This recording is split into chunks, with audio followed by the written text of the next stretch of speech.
제가 좀 이렇게 배경 설명이 좀 필요해서 좀 나누겠습니다. 사무엘상 16장 1절부터 3절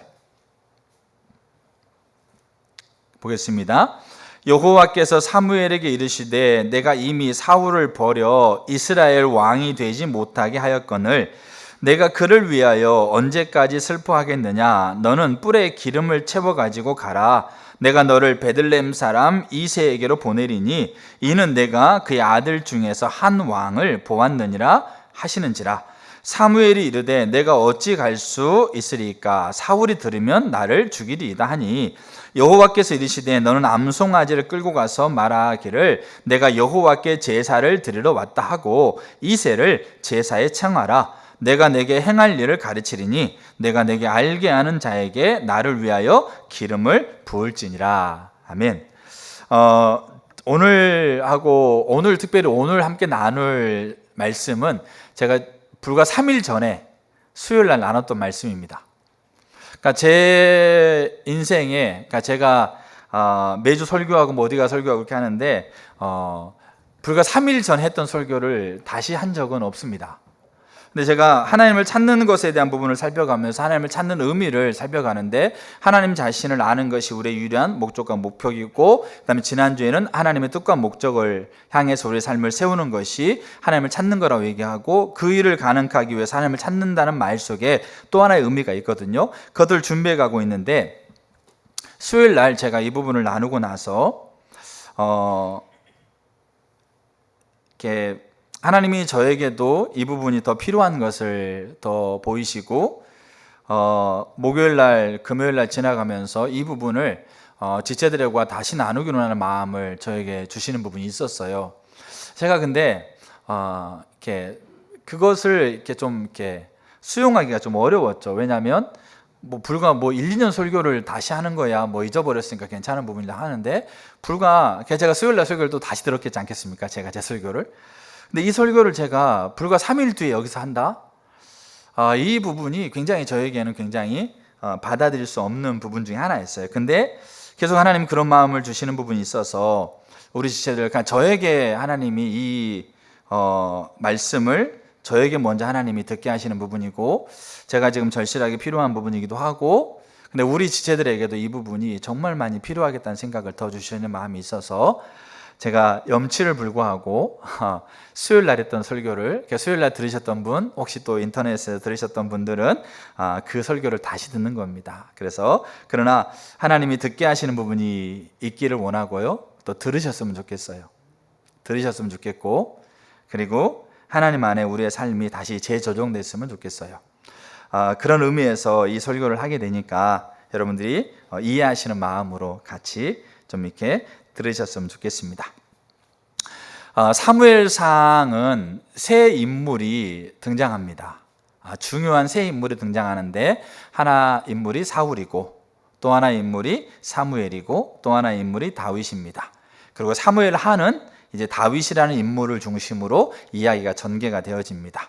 그래서 사무엘상에는 다윗이 30세까지, 그러니까 다윗이 30세 때 왕으로 이제 실제적으로 유다의 왕, 유다라고 하고 있는 지파, 12지파 중에 유다라고 있는 이 지파의, 헤브론에서 이 지파의 왕으로 30세 때 이 다윗이 등극합니다. 그리고 7년 6개월을 헤브론이라는 나라의 지역에서 유다를 다스리죠. 그 다음에 이제 7년 6개월이 지난 다음에 이제 이스라엘이라고 하고 있는 이스라엘 통합 왕으로 다윗이 새롭게 등극합니다. 그리고 33년을 이스라엘 통합 왕으로 이제 그가 이스라엘 다스립니다. 40년을 다스리는데 그게 사무엘 하의 배경입니다. 근데 사무엘 상에는 다윗이 30세 왕이 되기 전까지의 다윗의 삶에 대한 이야기를 16장에 다윗이 처음 등장하거든요. 요 16장부터 사무엘상 마지막 장까지 요 다윗이 10대, 어떤 사람은 다윗이 왕으로 기름 부음 받은 다음에 한 20년 기간을 다윗이 사울에 피해서 도망다닌 기간을 갖는다고 얘기합니다. 그렇다고 한다면 다윗이 10살 때, 그 말에 의하면 10살 때 사무엘에게 기름 부음 받는 거죠. 근데 10살이든 10몇 살이든 상관없이 그때부터 요 30세까지의 이야기가 이 사무엘상 하반부에 기록되어 있습니다. 이게 사울과 교차되는 지점에 다윗이 등장하고 있죠. 근데 저는 사무엘 상하를 묵상해 가면서 제가 눈에 보이는 게 있었어요. 그게 뭐냐? 다윗이 인생을, 자기의 삶을 어떤 모토를 가지고 어떤 좌우명, 그러니까 좌로나 우로나 치우치지 않고 내가 가야 될 방향, 이거를 다윗의 세계관, 다윗의 가치관이 저는 사무엘상에서 보이는 것 같았어요. 그러니까 다윗이 내 뭐 이렇게 좌우명은 이겁니다 이렇게 얘기한 건 없습니다. 그러나 제가 사무엘상을 한 장 한 장 묵상해 가면서 또 사무엘하로 넘어가면서 요게 좀 보이는 것 같았었어요. 그래서 그거를 제가 수요일날 나눈 거예요. 왜냐하면 수요일날 제가 나누는 게 사울을 나눠서 사무엘상을 보면서 사울을 나눴었고 사무엘을 나눴었고 다윗을 나누는 시간이었기 때문에 그렇게 이야기가 진행돼 가고 있는 과정이었죠. 자, 그러면서 이제 다윗이 가지고 있는 좌우명이 뭐냐? 그러니까 제가 그렇게 사무엘상을 보면서 다윗이 10대에서부터 30대 청년의 이 시기를 살면서 다윗의 인생에 다져져 갔던 자기의 좌우명, 그리고 그것을 가지고 삶을 살아가는데 저는 그거를 이렇게 표현하고 싶어요. 오직 하나님 한 분만을 주목하고 하나님만을 근심케 하지 않으려는 삶, 그게 다윗의 좌우명이었다. 저는 그 생각을 들더라고요. 그게 사무엘상에 이렇게 눈에 보이는 것 같더라고요. 그래서 우리의 삶 또한, 내 삶 또한 오직 하나님만을 주목하고 그리고 하나님을 근심케 하지 않는 삶을 우리가 살아야 되겠다라는 그런 부분들, 그게 다윗이 왕이 되기 전에 그가 왕으로 이 다윗의 이 뭡니까? 가치관, 이 모토 위에 다윗은 왕으로 세워집니다. 그리고 왕으로 세워진 그 역할을 이 모토, 이 가치관, 이 좌우명을 가지고 왕의 직위를 감당하죠. 그래서 두 가지를 우리가 오늘 보려고 하는 거죠. 하나가 뭐냐면 다윗은 오직 하나님만을 주목했습니다. 그리고 두 번째로 다윗은 하나님을 근심시키려고 하지 않았습니다. 피나는 노력을 합니다. 정말로 그것들이 무너질 수밖에 없는 상황에서 눈에 보이고 감정적으로, 그러니까 제가 오늘 찬양하면서도 제 마음의 감정 가운데 수많은 생각이 들더라고요. 그러면서 제가 또 찬양하는데 차 빼달라고 그래서 차 빼고 왔어요. 예배를 드리려고 하는데 그건 제 마음속에 그런 마음이 들더라고요. 아니 진작 좀 그분이 영락교회 다니시는 분이에요. 그러니까 11시에 전화하고 차 빼달라고, 제가 목사님 차 빼주세요 이렇게 하는데 교회 안 가시나? 이런 생각이 좀 들더라고요. 아니 그래도 이웃이고 목사인 줄 알면 그래도 그 전에라도 좀 빼달라고 얘기 좀 하지. 근데 11시에 그러니까 제가 이제 차 빼러 갔다 오면서 그런 마음들 들고, 분주한 마음들 들고, 내가 이 설교 내가 수요일날 했던 거 다시 해야 되는데 괜찮을까 이런 마음이 들고, 이러면서 내 마음에 수없이 많은 생각들이 드는 거죠. 그러면서 그 마음이 눌려가면서 과연 내가 잘할 수 있을까? 내가 이 자리에 서는 게 이렇게 뭡니까? 뭐 괜찮은 건가? 이런 마음까지 계속 끊임없는 생각들로 공격받고 있는 그 시간에 치열한 전쟁을 벌이고, 근데 결국 내가 이게 진리니까 이거를 근거해서 내가 서자라고 이 자리에 제가 있는 거예요. 자, 근데 다윗이 가지고 있었던 좌우명이라고 생각하는 게 하나님을 주목한다, 하나님만을 주목한다, 그리고 하나님을 근심케 하지 않는다. 요게 다윗의 인생의 모토였었고, 이게 10대에서부터 30대까지 다윗이 강력하게 훈련되어지고 다져가는 모습이었어요. 근데 이게 제가 오늘 설교 제목이 뭐라고 썼냐면, 하나님 분명히 저희 그렇게 말씀하시는 게 있었어요. 그게 뭐냐면 이게 하나님을 찾는 것의 실제다. 우리가 하나님을 찾고 있으면 우리가 누구를 주목하고 있어야 돼요? 하나님을 주목하고 계셔야 돼요. 그럼 하나님을 주목한다는 말이 다윗의 삶을 통해서 어떤 의미를 가지고 있는가를 우리가 볼 필요가 있어요.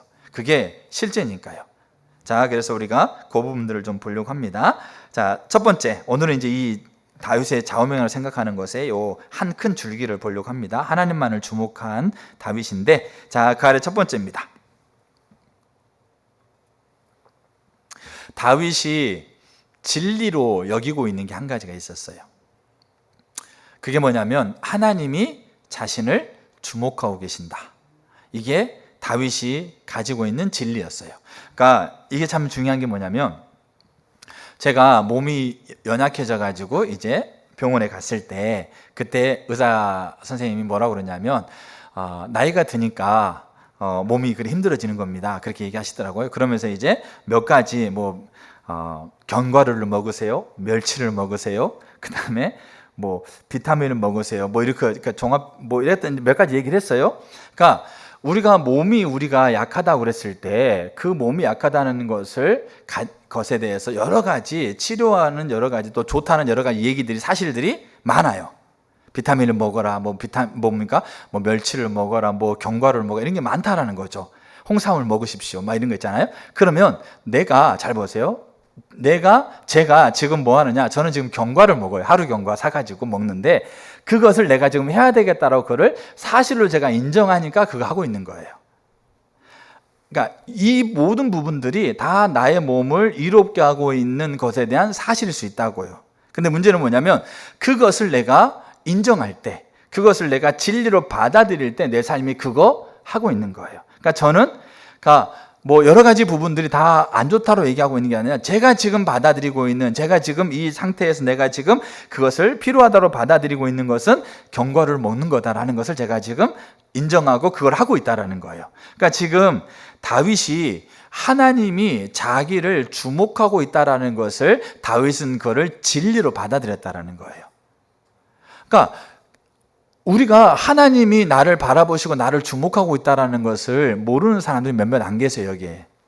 근데 문제는 뭐냐면, 그것을 진리로 받아들이고 계시냐예요. 그게 첫 번째예요. 그러니까 오늘 읽었던 사무엘상 16장 1절에 보게 되면, 사울에게 하나님 뭐라고 그러냐면, 내가 사울을 버렸다. 그리고 내가 너를 베들레헴으로 보냈는데, 이새한테 보냈는데 뭐라고 말씀하시냐면, 그의 아들 중에서 한 왕을 보았다, 이렇게 돼 있어요. 여러분, 그 당시에 아무도 다윗을 주목하고 있지 않았어요. 아무도 다윗을 보고 있지 않았어요.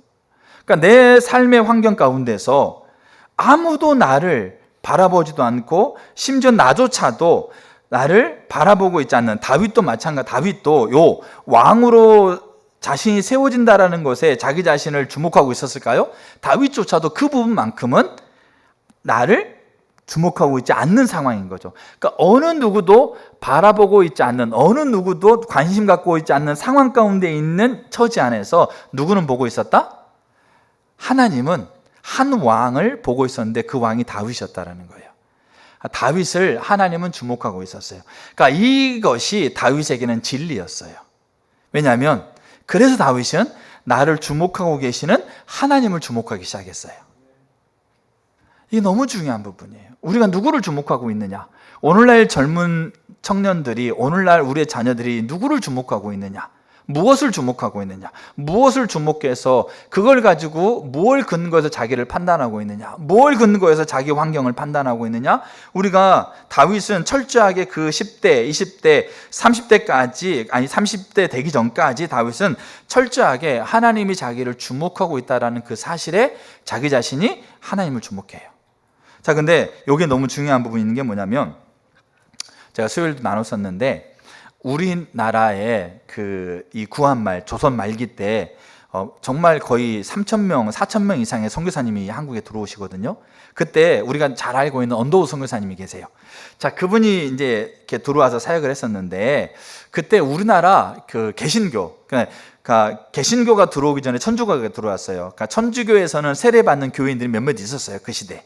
그러나 개신교로서 세례받은 가장 첫 번째 1호 개신교 교인이 누구냐면 노춘경이라는 분이 계세요. 노춘경.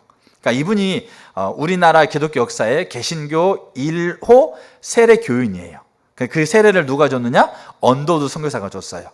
근데 이 노춘경이라는 사람이 유학자인데, 이 유학자인 노춘경이라는 분이 그 당시에는 그 천주교라든지 기독교에 대한 굉장히 배척이 심했죠. 그다음에 그것에 대해서 굉장히 폄하하고 반대되는 글들을 유학자들이 많이 썼어요. 뭐 사람을 잡아먹는다더라. 알겠죠? 뭐 사람을 다 먹고 마시라고 그런다더라. 그다음에 저녁에 가서 예배 드리면 사람이 없어진다더라. 뭐 이런 이야기들이 막 엄청나게 글들로 많이 이렇게 떠돌았다라는 거죠. 그 사람들 생각이 그랬었고. 근데 이 노춘경이라는 사람도 그 기독교를 배척하고 있는 글을 읽는데, 글을 읽다가 이 사람이 과연 예수가 누군가에 대한 궁금증이 생긴 거예요. 그래가지고 어떻게 했느냐? 예수를 배척하고 예수를 반대하는 글을 읽다가 예수가 궁금해진 거예요. 그래서 이 예수를 알고 싶어가지고, 그러면 내가 서양 사람과 교제를 한번 해봐야 되겠다. 그때 당시 서양 사람들은 다 선교사님들이니까. 그래가지고 이제 이 선교사님들과 이렇게 교제를 하기 시작해요. 그러다가 선교사님 집에서 한자로 번역된 마태복음, 마가복음, 누가복음이라는 이 성경책을 몰래 집으로 가져가요. 그래가지고 몰래 읽어봅니다. 한자로 이렇게 번역된 성경을 읽게 돼요. 읽다가 그분 예수를 만나요. 그러니까 복음을 전해서 만난 게 아니고 그렇게 배척된 글을 읽다가 예수가 궁금했고 예수를 알기 위해서 그냥 서양 사람과 교제하다가 그 선교사님 집에 있는 한자로 번역된 성경을 읽다가 그 마가복음, 누가복음에서 예수님이 이 땅의 메시아하고 나의 구원자라는 걸 발견해요. 그리고 그가 예수를 믿기로 작정합니다. 그리고 선교사님 찾아가요. 그래가지고 성경 공부하면서 이제 그 언더우드 선교사가 세례를 주는 거예요. 근데 세례를 주고 난 다음에 언더우드 선교사가 쓴 글이 있어요. 이 글이 매우 중요한 의미를 가져요. 그 당시에 저는 언더우드 선교사가 가지고 있는 관점의 전환을 표현한 글이라고 생각해요. 자, 글을 이렇게 쓰고 있어요. 한 사람의 신자가, 이거 노춘경을 얘기합니다. 세례 교인을 얘기하는 거죠. 한 사람의 신자가 바로 하나님께서 자신의 것으로 만드시려고 작정하신 백성. 이게 누굴까요? 이게 조선입니다. 하나님이 그를 보내서 하나님 것으로 만들려고 작정했던 백성. 그 당시에 구한말 조선인 거죠. 오늘날 대한민국이죠.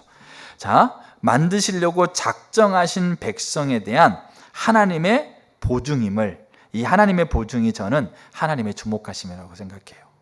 아, 하나님이 이 대한민국을, 이 조선을 주목하고 계셨구나. 이거를 확실히 믿게 되었다. 이렇게 표현하고 있어요. 우리는 확실히 믿었다. 언더우드 선교사가 그 한 사람의 신자를 통해서 하나님이 조선을 주목하고 있음을, 하나님이 나를 이 조선 땅에 보내시는 것이 우연이 아니었음을 그가 확실히 믿게 되었다고 고백해요. 근데 요 언더우드 선교사가요, 이 땅에 왔을 때 했던 기도문이 있어요. 인터넷 찾아보면 다 나와요. 근데 이 기도문에 이가 이렇게 기도하고 있어요. 이게 인식의 전환을 제가 얘기하려고 하는 부분이에요. 자, 언더우드 선교사가 기도하는 거예요. 이 기도문을 제가 한번 읽어드릴게요. 주여, 지금은 아무것도 보이지 않습니다. 주님, 메마르고 가난한 이곳 조선 땅, 나무 한 그루 시원하게 자라오르지 못하고 있는 이 땅에 저희들을 옮겨와 심으셨습니다. 그 넓고 넓은 태평양을 어떻게 건너왔는지 그 사실 자체가 기적입니다. 지금은 아무것도 보이지 않습니다. 보이는 것은 그저 고집스럽게 얼룩진 어둠뿐, 어둠과 가난과 인습에 묶여있는 조선 사람뿐입니다. 그들은 왜 묶여있는지도 고통이라는 것도 모르고 있습니다. 고통을 고통인 줄 모르는 자에게 고통을 벗겨주겠다라고 하면 의심부터 하고 화를 냅니다. 조선 남자들의 속셈이 보이지 않습니다. 이 나라 조정의 내심도 보이지 않습니다. 가마를 타고 다니는 여자들을 영영 볼 기회가 없으면 어쩌나 합니다. 조선의 마음이 전혀 보이지 않습니다. 그리고 저희가 해야 할 일이 전혀 보이지 않습니다. 그러나 주님, 순종하겠습니다. 겸손하게 순종할 때 주께서 일을 시작하시고 그 하시는 일을 우리의 영적인 눈으로 볼 수 있는 날이 있을 줄 믿습니다.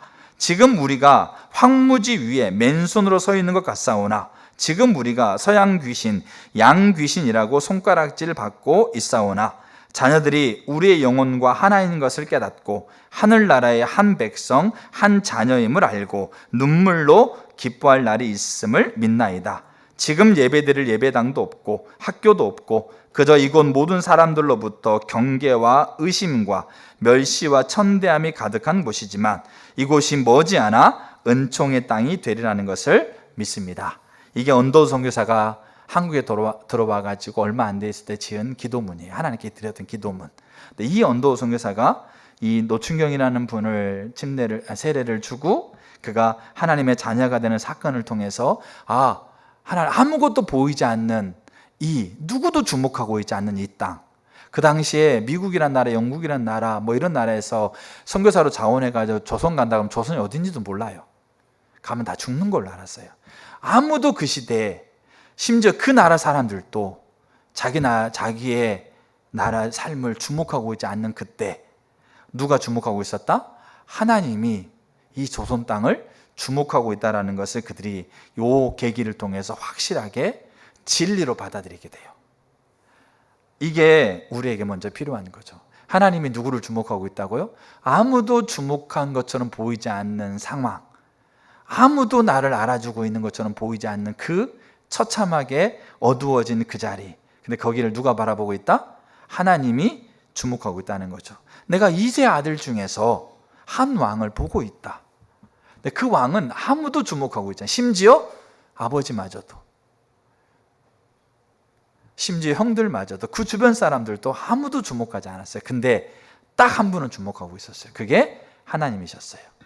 우리가 오늘날 우리의 자리 안에서 누구도 나를 관심 갖지 않고 주목하지 않는 것처럼 보이는 상황들을 겪을 때가 있어요. 그때 이게 진리라면 이 진리를 가지고 우리가 다윗이 고백했던 나도 하나님을 주목한다라고 하고 있는 요게 우리 하나님을 찾는 실제가 되는 거예요. 자, 그래서 이게 하나님이 나를 주목한다라는 게 다윗에게는 진리였습니다. 그러니까 사실이었어요. 그걸 받아들였고 동의하고, 그러니까 이제 다윗이 누구를 주목하게 돼요? 다윗이 자기 자신도 하나님을 주목하게 돼요. 자, 그래서 하나님을 주목하는데 다윗이 하나님이 자기를 주목하고 있는 이유가 뭘까? 그러니까 하나님이 이렇게 다윗을 주목하고 있는 이유, 하나님이 나를 주목하고 있는 이유, 하나님이 교회를 주목하고 있는 이유가 뭘 것 같으세요? 다윗이 그거를 진리로 받아들이고 이제 자기도 하나님을 주목하잖아요. 그 삶을 이렇게 다윗 살아가는데, 하나님이 나를 주목하고 있는 이유에 대한 그 삶을 살아가는데 그것을 다윗이 자기 아들 솔로몬에게 유언처럼 남겨요. 하나님이 나를 주목하고 있는 이유에 대해서. 그래서 나도 하나님을 주목한다라고 하고 있는 것을 그 유언처럼 남기는데, 한 구절만 제가 읽을게요. 역대상 28장 9절을 보게 되면, 역대상 28장 9절을 보게 되면 다윗이 그렇게 뭡니까? 솔로몬에게 유언처럼 남기는 게 있어요. 내 아들 솔로몬아, 너는 내 아버지의 하나님을 알고 온전한 마음과 기쁜 뜻으로 섬길지어다. 여호와께서는 모든 마음을 감찰하사 모든 의도를 아시나니. 그러니까 이게 하나님이 나를 주목하고 있는 거예요. 그러면 그렇게 주목하고 있는 이유가 뭐냐? 우리는 감찰, 이런 단어가 굉장히 부정적인 단어로 여겨지지 않습니까? 그 마치 감찰해가지고 꼬투리 잡아가지고 뭡니까? 우리를 심판하거나 우리를 벌 주려고 하는 것처럼 여기는데, 다윗이 얘기하고 있는 바는 그거 아니에요. 하나님이 나를 바라보시는 이유는 뭐냐? 그게 그 뒤에 있어요. 내가 만일 그를 찾으면 만날 것이요, 만일 내가 그를 버리면 그가 너를 영원히 버리시리라. 그 말은 버리는 것이 목적이 아니고 하나님이 우리를 바라보고 있는 의도는 뭐냐면 우리를 만나 주시려고, 우리에게 함께 하시려고, 우리에게 그 생명을 누리게 하시려고 우리를 바라보고 있다. 이게 다윗이 가지고 있었던 진리라는 겁니다. 이게 다윗이 동의했던 사실이라는 겁니다. 그렇게 동의가 되어지니까 다윗 자신도 이제 하나님을 주목하려고 하는 거죠. 내가 하나님만을 주목해야 되겠다. 자, 그래서 이제 하나님만을 주목하는 다윗인데, 이 하나님을 주목한다라고 하고 있는 것에는 다윗 삶에서 두 가지 하나님을 주목하는 이 실제적인 요 두 가지의 모습이 드러나게 돼 있어요. 사무엘상 16장에서 사무엘상 전체를 보게 되면 요게 나와요. 자, 그래서 우리가 하나님을 주목하면 우리 삶에서 요 실제가 우리 가운데 열매로 나타나야 돼요. 결과로 나타나야 돼요. 근데 사실 우리가 하나님을 주목한다로 얘기하는데 우리의 삶에 하나님을 주목하고 있지 않으니까 요 삶의 열매가 안 나타나는 거예요.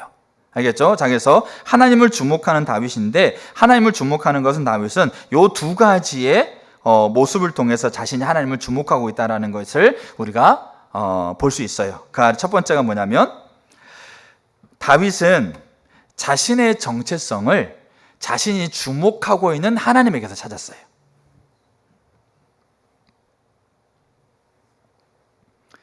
내가 누구인가에 대한 내 본질, 내 존재의 본질을 다윗은 자신이 주목하고 있는 하나님에게서 찾은 거예요.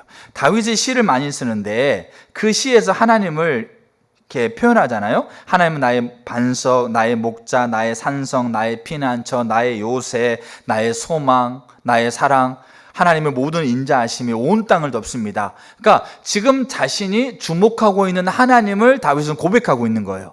근데 문제는 뭐냐면, 내가 누구인지에 대한 것도 다윗은 어디서 찾았다고요? 나를 주목하고 있는 하나님의 관점에서 찾는 거예요. 우리가 오늘날 우리 자신뿐만 아니라 우리의 자녀들이 내가 누구인지를 나를 발견할 때 우리가 어디에서 발견하기 쉽냐면 나를 바라보고 있는 하나님의, 나를 주목하고 있는 하나님에게서 나를 찾는 게 아니고, 심지어 하나님을 믿는 사람마저도 내 가치, 내 행복, 내가 살아갈 이유, 내 자신이 인정받아야 될 그 근거, 그것을 어디에서 찾냐면 세상에서 말하고 있는 것의 유무. 여러분 보세요. 내가 하려고 하는 일들이 다 잘 돼. 그럼 나는 굉장히 괜찮은 사람처럼 여기고, 내가 하려고 하는 일들이 다 안 돼. 우리 청년들이 지금 낙심하고 있는 게 뭐냐? 취업을 하려고 하고 뭘 하려고 하는데 다 잘 안 되잖아요. 또 취업을 한다 할지라도 다른 사람과 비교했을 때 더 뭡니까? 그들보다 더 나은 곳에 있지 못하는 자기 자신이 우울해지는 거고, 낙심이 되어지는 거고, 상처가 되어지는 거고, 낙담이 되어지는 거고, 좌절이 되어지는 거고. 그러니까 내가 그것의 우울감과 좌절감 가운데 내 자신이 그렇게 내 자신을 평가하고 판단하는 그 근거가 하나님, 나를 바라보고 있는 하나님이 아닌 그러한 유의 것들이 나를 자신을 바라보고 있는, 내 본질을 바라보고 있는 그 요소가 되고 있는 거예요. 그러다 보니까 우리가 만족할 수도 없고, 그러다 보니까 그게 우리에게 상처가 되어지고 우울감이 되어지고, 그러다 보니까 그 사람들의 말 한마디, 그 사람들의 평가 하나가 내가 내 자신을 평가해버리는, 내 자신을 그 일을 할 수 없는 자격도 없고 그것에 설 수 있는 그 힘도 잃어버리는 그 존재라고 하는 것으로 전락해 가고 있는 거잖아요. 그러다 보니까 점점 무기력해지고 의기소침해지고 피해망상, 그러다 보니까 점점 자기가 우울해지는 자로 들어가든지, 아니면 분노하면서 상대방을 향해서 거침없이 독소를 쏟아내든지, 아니면 거침없이 상대방에게 거친 행동을 하든지, 그렇게 우리 자신이 그렇게, 특별히 우리의 닮은 세대들이 그 모습들이 점점 강해져 가고 있는 거잖아요. 그러니까 자기의 존재를, 내가 누구인가의 존재를 다윗은 하나님, 내가 바라보고 있는 하나님에게서 찾았어요. 자, 그 예를 제가 몇 가지 좀 보려고 합니다. 자, 사무엘상 16장을 한번 보세요. 사무엘상 16장, 자 11절입니다. 우리가 성경을 이렇게 오해하면 안 되는 게 뭐냐면, 사무엘이, 우리가 이제 성경의 그림 같은 거 보게 되면 사무엘이 다윗의 집으로 찾아가 가지고 다윗을 기름 부은 것으로 우리가 이렇게 생각하기 쉬워요. 근데 성경을 보게 되면 사무엘이 다윗의 집으로 찾아가는 게 아니고, 사무엘이 베들레헴이라고 하고 있는 도시로 하나님이 보내서 이 이새의 집에 있는 가족을 그 제사 자리로 초대한 거예요. 그러니까 그 당시에 사무엘은 어떤 사람이냐면, 그 당시에 정치, 경제, 이런 모든 그나라 이스라엘을 주도하고 있는 가장 대표적인 지도자인 거죠. 그 지도자가 이제 베들레헴이라는 마을에 온 거예요. 그런데 그 지도자가 이새의 집에 이새와 그의 가족들을 초청한 거예요. 그러니까 그 집이 굉장히 이새의 집이 굉장히 지금 들썩들썩 거리는 거잖아요. 근데 이새에게는 8명의 아들이 있었어요. 근데 8명의 아들이 있었는데, 우리가 다 알다시피 7명의 아들은 이새가 데리고 와요. 근데 마지막 막내만 이새가 데리고 가지 않아요. 그리고 데리고 가지 않는 것, 그러니까 이 막내는 지금 그 분위기를 다 알고 있겠죠. 지금 어디 가고 있는지, 어떤 자리에 가고 있는지, 나도 가고 싶은데, 나도 갔으면 좋겠는데, 근데 이새가 그 아들을 안 데려간다고요. 안 데려가는 것뿐만 아니라 이새는 그 아들에게 들에 가서 양을 치라고 그렇게 얘기를 해요. 여러분 같으면 그 상황에 되면 여러분 어떻게 생각하겠어요? 내가 그 상황에 처했을 때, 내가 나를 생각할 때 우리가 충분히 생각해 볼 수 있는 상황인 거죠. 그게 다윗이었어요. 자, 11절 한번 보세요. 11절, 16장 11절. 사무엘상. 또 사무엘이 이새에게 이르되 내 아들들이 다 여기 있느냐? 이새가 이르되 아직 막내가 남았는데 그는 양을 지키나이다. 그러니까 이새가 그 막내를 데리고 가지 않고 양을 치러 보낸 거죠. 사무엘이 이새에게 이르되 사람을 보내어 그를 데려오라. 그가 여기 오기까지는 우리가 식사의 자리에 앉지 아니하겠노라. 자, 다윗의 어린 시절은 굉장히 결핍의 시기였어요. 어머니에 대한 기록도 별로 없습니다. 어머니의 사랑을 받았다는 기록 자체가 없어요. 다윗의 어린 시절은. 아버지의 사랑을 받았다는 기록도 어린 시절에는 없어요. 그리고 형들의 사랑을 받았다는 기록도 어린 시절에 없어요. 굉장히, 그리고 중요한 자리에 아버지가 자기를 빼놓을 정도로 어떻게 보면 굉장히 천덕꾸리 취급받으면서 굉장히 우울하고 낙심될 수밖에 없는 환경, 내 존재, 내가 진짜로 태어난 게 뭡니까? 가치 있는 인생일까? 내가 지금 이렇게 태어난 거 진짜 이렇게 잘한 일일까? 아버지 나를, 형도 나를, 어머니도 나를 그런 결핍의 시기를 보냈다고요. 근데 죽으라고 일을 시키는 거잖아요. 그 자리에서 다윗이 자기의 존재의 정체성을, 그 환경에서 자기의 존재의 정체성을 찾았다고 생각해 보세요. 그러면 다윗은 이렇게 될 수가 없어요. 뭐냐? 다윗이 시를 많이 썼어요. 시를 많이 쓰는데 그 중에 자연 환경을 바라보면서 지은 시가 몇 편 있어요. 그러니까 그 자연 환경을 바라보면서 지었던 시가 몇 편인데 그 중에 대표적인 시가 시편 8편이에요. 자, 한번 시편 8편 한번 보겠습니다. 성경 시편 8편. 자, 구약 성경 808페이지 보면, 자, 8편 3절 보세요. 주의 손가락으로 만드신 주의 하늘과 주께서 베풀어 두신 달과 별들을 내가 보오니. 그러니까 다윗의 시는 다윗이 청년의 시기를 지나고 그때 지은 시일 수도 있고 아니면 그때 이후에 지은 시일 수 있어요. 근데 문제는 뭐냐면 다윗의 어린 시절의 기억들이 그 시에 고스란히 담겨져 있는 거죠. 다윗이 자연 환경을 바라봤을 때 우리가 유추해 볼 수 있겠죠. 어디에 있었을 때입니까? 양을 치러 갔을 때. 그는 직업이 목자였잖아요. 양을 치러 갔을 때 그 양을 치는 자리에서 때로는 밤의 새도록, 왜냐하면 유목이기 때문에 먼 거리를 갈 수가 있거든요. 그럼 그 자리에 밤을 새야 될 수도 있어요. 낮뿐만 아니라 뜨거운 낮뿐만 아니라 차가운 밤을 셀 때가 있다는 거죠. 그때 다윗이 하늘을 바라보고 땅을 바라보고 나무를 바라보고 풀들을 바라보면서 그가 지었던 시들이 성경에 대여섯 편 나와요. 근데 그 중에 대표적인 게 이거예요. 주의 손가락으로 만드신 주의 하늘과 주께서 베풀어 주신 달과 별들을 내가 보오니. 자, 거기로 끝나는 게 아니에요. 그 뒤에 4절을 보세요. 사람이 무엇이기에 주께서 그를 생각하시고 인자가 무엇이기에 주께서 그를 돌보시나이까. 여기 사람과 인자는 1차적으로 누구를 의미하겠어요? 다윗 자신을 의미해요. 우리가 이거 조금이라도 경험해 보신 분들은 아실 거예요. 부모가 인정해 주지 않고 형제가 인정해 주지 않고 어렸을 때 천덕꾸리처럼 그렇게 지내왔던 삶을 조금이라도 경험해 보신 분들은, 저는 그거를 경험 그렇게 많이 하지 않았어요. 근데 우리가 조금이라도, 아니 우리가 이론적으로 생각해도 그 어린 아이의 다윗, 또 심지어 사무엘이 온다고 하고 있는 그 자리에도 막 형들 다 옷 다 새 옷 입고 막 그냥 들썩들거리면서 막 그렇게 하고 있는데 이 막내 천덕꾸리를 쳐면서 너 가서 양 쳐라 이렇게 하고 있는 그때 자기의 존재감에 대한 심각한 상처와 우울감에 처해질 수밖에 없는 그 어린 다윗이 지은 시가 이런 시예요. 내가 무엇이길래 하나님이 나를 생각하십니까? 내가 무엇이길래 하나님께 나를 돌보십니까? 그러니까 자기의 존재의 정체성을 누구에게 두고 있다고요? 그 사람의 말이나 그 환경에 두는 게 아니고 자기의 존재의 정체성을 나를 바라보고 내가 주목하고 있는 하나님께 두고 있는 거예요. 이게 다윗의 하나님을 주목하고 있는 거예요. 이게 하나님을 찾는 것의 실제예요. 여러분, 하나님 주목하고 계세요? 여러분, 존재의 정체성을 하나님, 내가 주목하고 있는 하나님께 두고 계세요? 아니, 그 전에 하나님이 나를 주목한다는 게 진리로 여러분들이 받아들이고 계세요? 그 사실을 얘기하고 있는 게 아니에요. 그게 또 이렇게 우리가 이론으로 동의하고 있는 걸 얘기하는 게 아니에요. 다윗은 그게 그의 진리였어요. 자, 또 하나 볼게요. 자, 17장 한번 보겠습니다. 자, 우리가 성경을 자세히 읽으면 자, 이게 보여요. 자, 17장 28절 한번 보세요. 28절. 이스라엘이 블레셋과 전쟁이 벌어집니다. 이건 골리앗 사건이죠.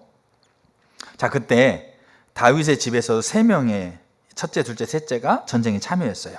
자, 이새가, 아버지가 다윗에게 뭐라고 그랬냐? 지금 전쟁을 벌이고 있는데 형들이 어떻게 지내는지 네가 한번 보고 와라. 그때 형들이 먹을 도시락을 싸주고 그 다음에 형들의 상관, 그 군대 상관들에게 줄 음식을 싸가지고 이제 다윗이 이제 어떻게 합니까? 다윗이 전쟁터에 가요.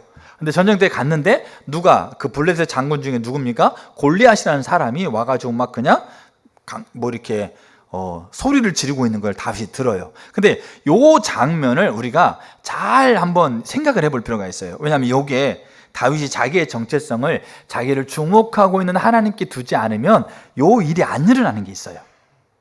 그리고 요게 근거가 돼가지고 다윗이 사울 앞에 가게 돼요. 그리고 결국 이게 근거가 돼가지고 다윗이 골리앗 앞에 서요. 요게 근거가 돼가지고 다윗이 전쟁터 앞에 서게 돼요. 그러니까 요게 정말 중요한 사건이에요. 근데 이거를 그냥 놓치고 지나갈 수 있어요. 자, 그게 뭐냐면, 자, 17장 다윗 전쟁터에 갔습니다. 자, 갔을 때 이제 자, 골리앗이라는 사람이 이제 그렇게 하고 있는 겁니다. 자, 23절 한번 보세요.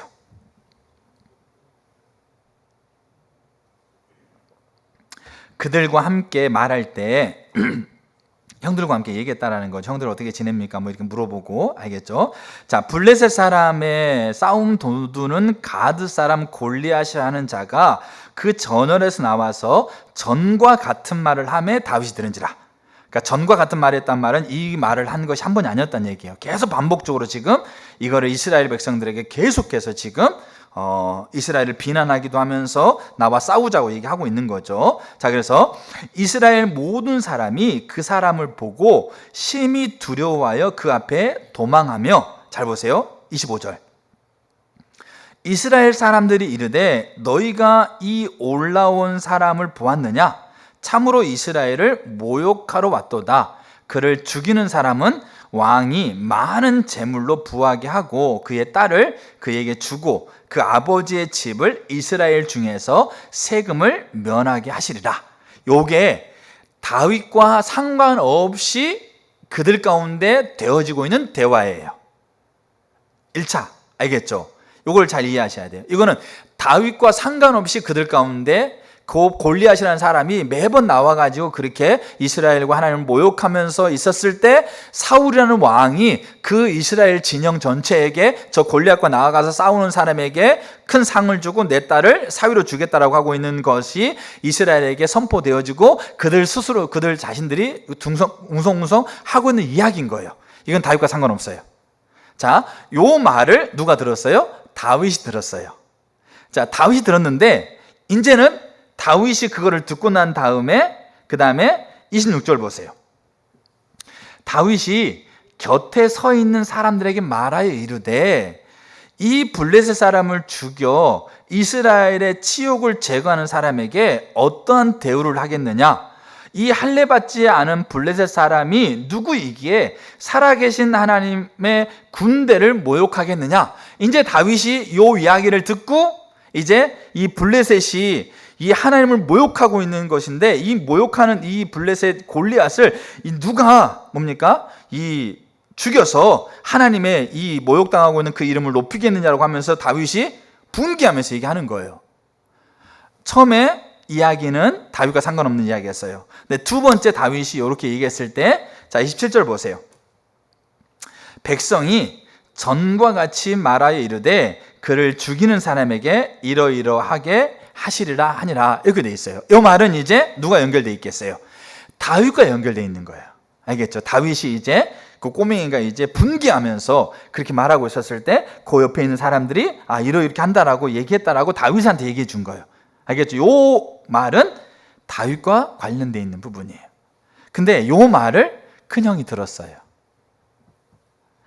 요 때가 아니고 첫 번째가 아니고 요 두 번째 다윗이 말하고 난 이후에 말하고 있는 거를 첫째가 들었어요. 근데 첫째가 듣고 나서 뭐라고 얘기하느냐? 신랄하게 다윗을 비난합니다. 저는 이걸 보면서 뭘 느꼈냐면 있잖아요. 우리가 선거할 때 우리가 두 당에서 이렇게 선거 대표 그 후보자 나와가지고 토론하지 않습니까? 토론했을 때 어떤 사람이 뭡니까? 복지를 하겠습니다. 그러면 이 상대방 진이어서 야, 참 잘하는 정책입니다. 이렇게 하는 게 아니고 당신도 하지 않으려면서 그냥 표를 얻기 위해서 막 그렇게 그렇게 떠드는 거 아닙니까? 막 이렇게 신랄하게 비난하는 것처럼. 자, 보세요. 요 상황이 이 형이 지금 다윗에게 하고 있는 거예요. 자, 28절 한번 보세요. 큰형 엘리압이 다윗이 사람들에게 하는 말을 들었다.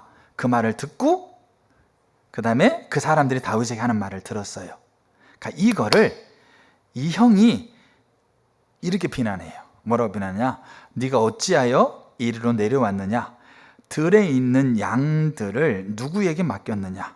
나는 내 교만과 내 마음이 완악함을 아노니 내가 전쟁을 구경하러 왔다. 그러니까 이 말은 무슨 말일까요? 네가 전쟁이 됐으면 뭘 알아? 너 지금 이렇게 얘기하고 있는 게 네가 나갈 것도 아닌데.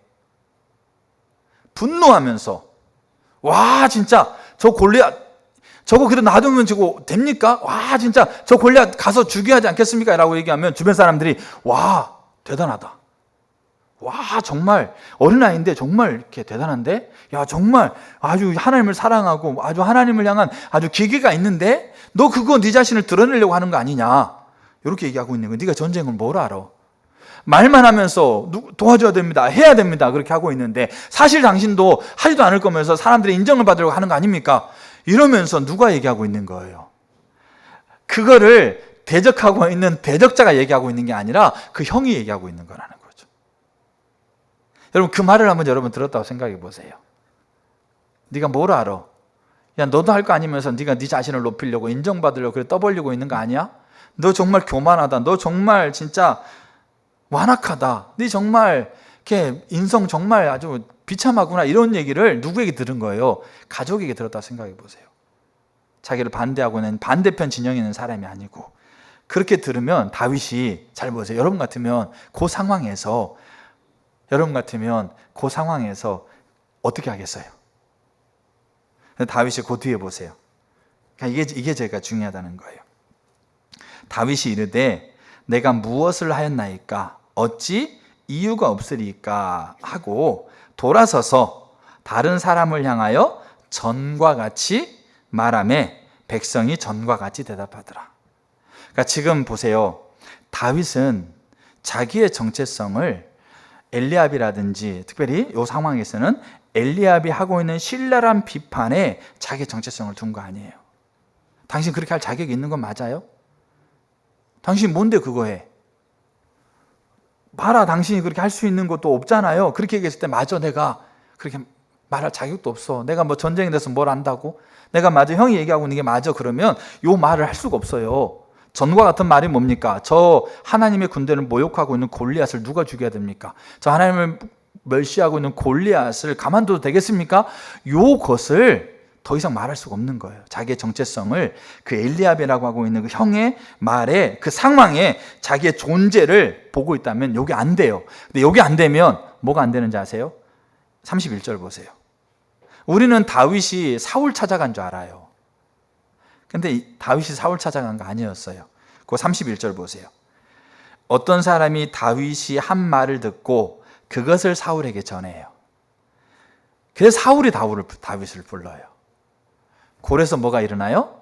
다윗이 골리앗 앞에 서는 일이 일어나요.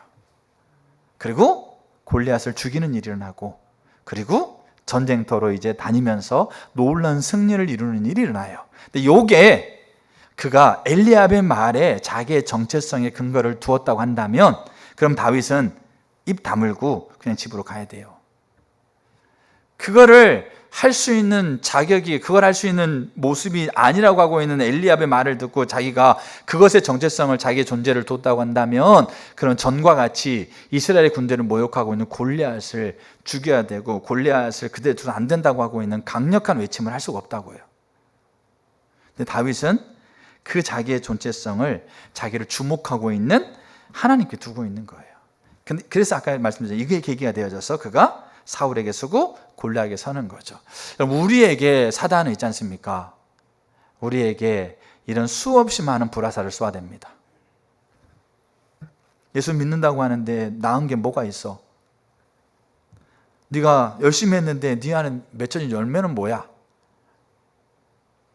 네 자녀들은 뭐야? 그러면서 네가 예수 믿는다고 하는데 너 지금 신앙생활 제대로 하는 거 맞아? 이러면서 수없이 많은, 그리고 실제로 눈에 보이는데도 없어. 수없이 많은 불화살을 쏘아대요. 그리고 거기에 우리의 존재의 정체성을 거기에 두는 순간 우리는 더 이상 그 말을 할 수 없어요. 복음을 전하죠. 복음을 받는 사람들이 야 네가 예수 믿고 뭐 잘된 게 뭐 있어? 내가 봤는데 너도 신앙생활 제대로 못하는데 복음을 전해? 그 말에 내 정체성을 두는 순간 우리는 입을 열어서 복음을 전할 수가 없어요. 근데 우리가 그렇게 생각해요.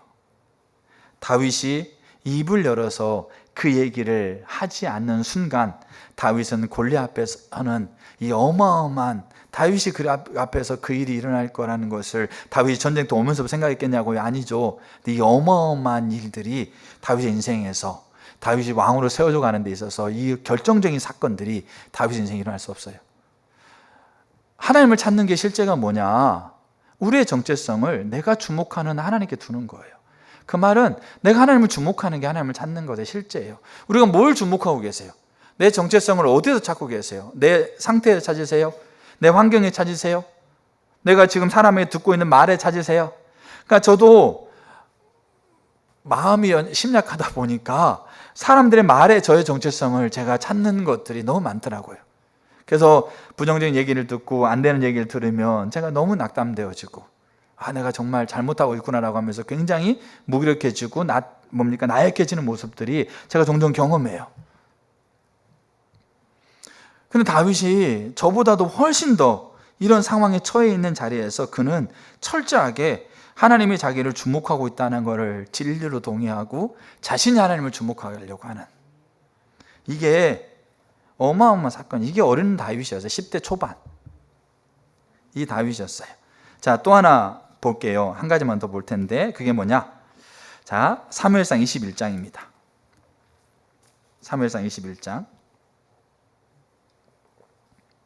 다윗이 여차여차 해가지고 사람들의 이목을 끌게 되자 사울이 다윗을 핍박하기 시작합니다. 죽을 위협을 꽤 많이 겪죠. 많은 시간들을 도망다니죠. 그래서 다윗이 생각했어요. 이 나라에 있으면 사울의 핍박을 벗어날 수가 없겠다. 그래가지고 다윗이 다른 나라로 도망갑니다. 그게 어디였냐? 블레셋이었어요.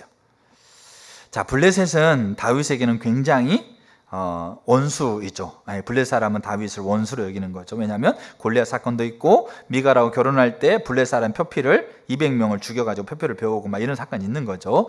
자, 근데 다윗이 사울을 피해가지고 블레셋에서 도망가요. 자, 10절 한번 보세요. 자, 그날에 다윗이 사울을 두려워하여 일어나 도망하여 가드 왕 아기스에게로 가니. 그랬어요. 이 아기스를 찾아가는 게 아니고 가드를, 블레셋 한 지역인 가드를 다스리고 있는 그 아기스 왕의 다스리는 지역으로 다윗이 도망간 거예요. 사울을 피해서 도망간 거죠. 근데 이 다윗이 자기의 다스리고 있는 가드 땅으로 들어왔다라는 것이 아기스 왕에게 발각돼요. 그리고 다윗이 아기스 왕 앞에 서요. 근데 다윗이 그때 뭐 하느냐? 이 다윗이 이 블레셋의 철천지 원수라는 것을 아기스가 알고 있다는 걸 다윗이 알면서 그가 그 아기스 앞에서 미친 척합니다. 자, 13절 보세요.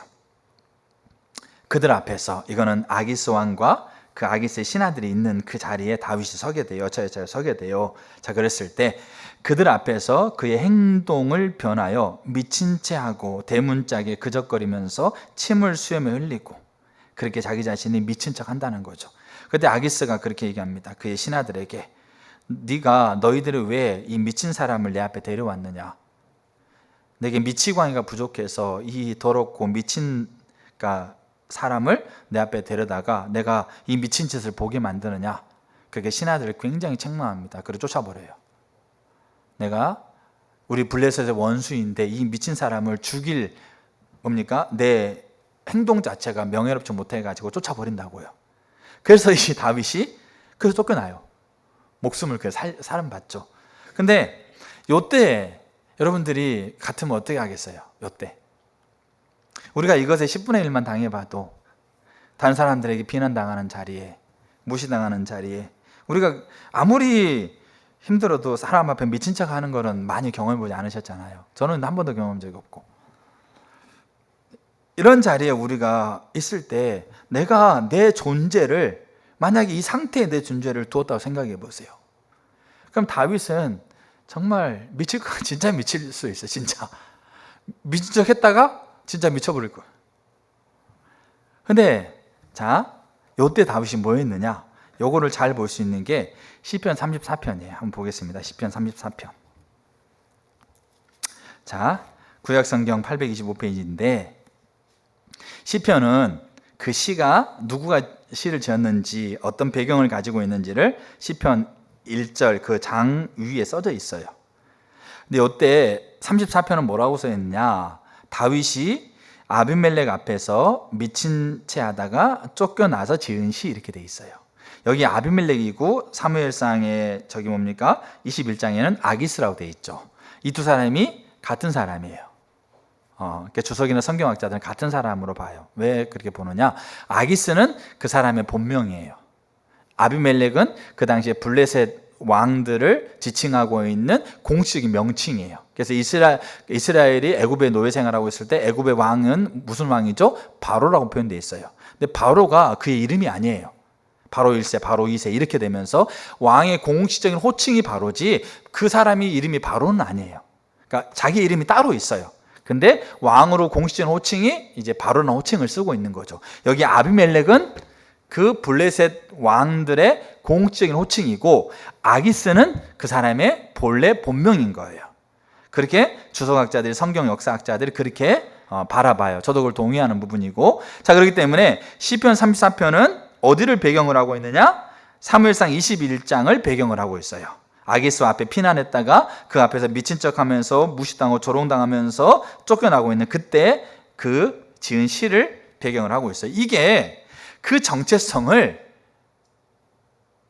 하나님, 자기를 주목하고 있는 하나님 앞에 두지 않으면 이게 나올 수 없는 거예요. 진짜 미친 거예요. 세상 사람들 봤을 때 진짜 미친 거예요. 미친 채 하다가 진짜 미친 사람의 넋두리 같은 얘기예요. 근데 우리는 알잖아요. 다윗이 진짜 미쳤으면 그 다윗이 가지고 있는 이스라엘 역사 안에서 다윗이 가지고 있는 위대한 업적의 왕의 업적을 수행할 수 있겠냐고요. 아니죠. 그러니까 세상은 사람은 이게 정말 미친 건데 우리는 알아요. 이게 왜 이렇게 고백할 수 있었고 왜 이렇게 그가 그걸 자기의 삶을 바라볼 수 있었는가에 대한 이유를 우리는 분명하게 알아요. 다윗이 뭐를 진리로 여겼고 다윗이 뭐를 바라보고 있었고 그게 자기의 삶의 실제가 되는 것에 고백이 이거였다는 걸 우리는 알잖아요. 자, 1절 한번 보세요. 34편 1절.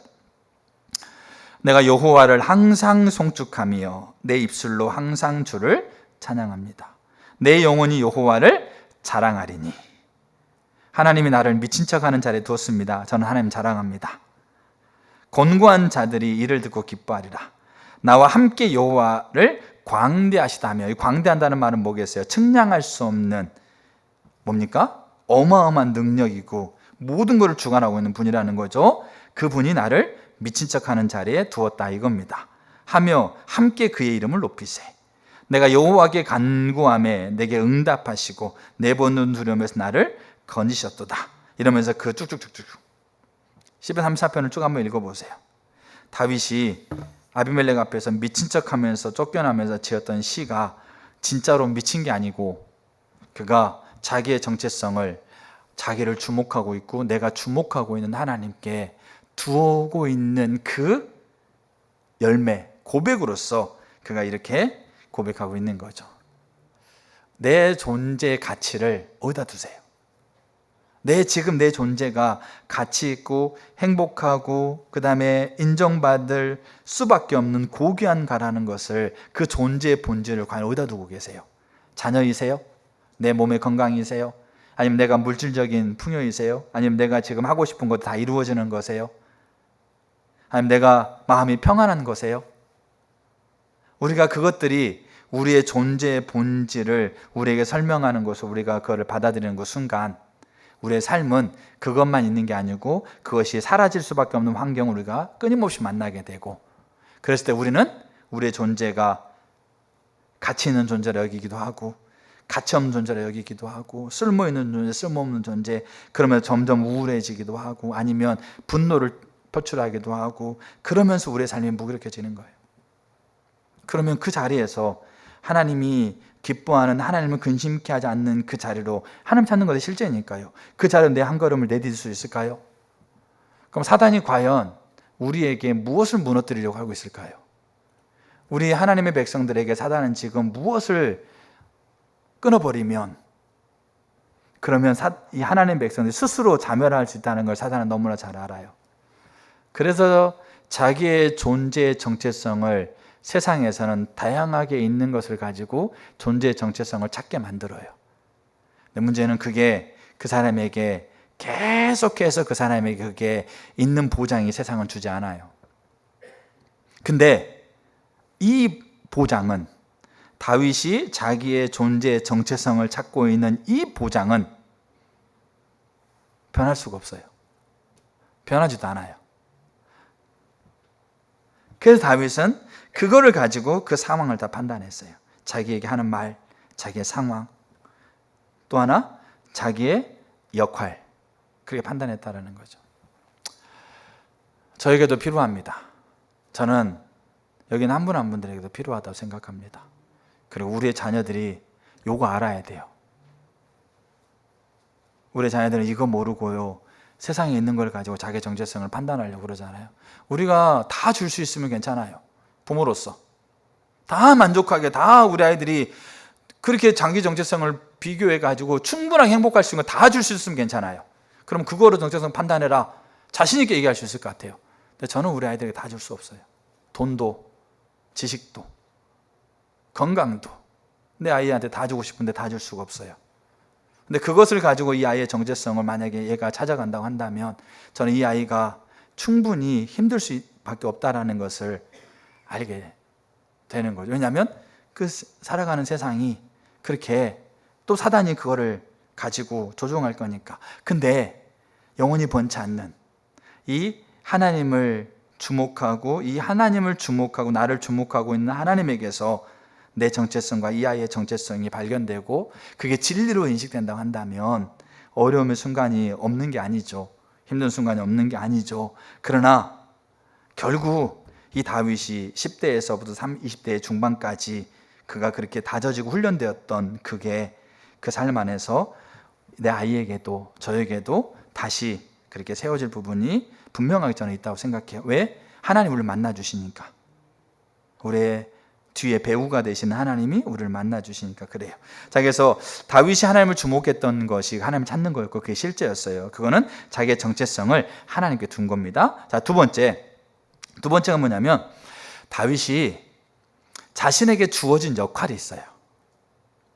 이 자신에게 주어진 역할이 있는데 이 역할의 자리에서 그는 누구를 주목하냐면 하나님을 주목해요.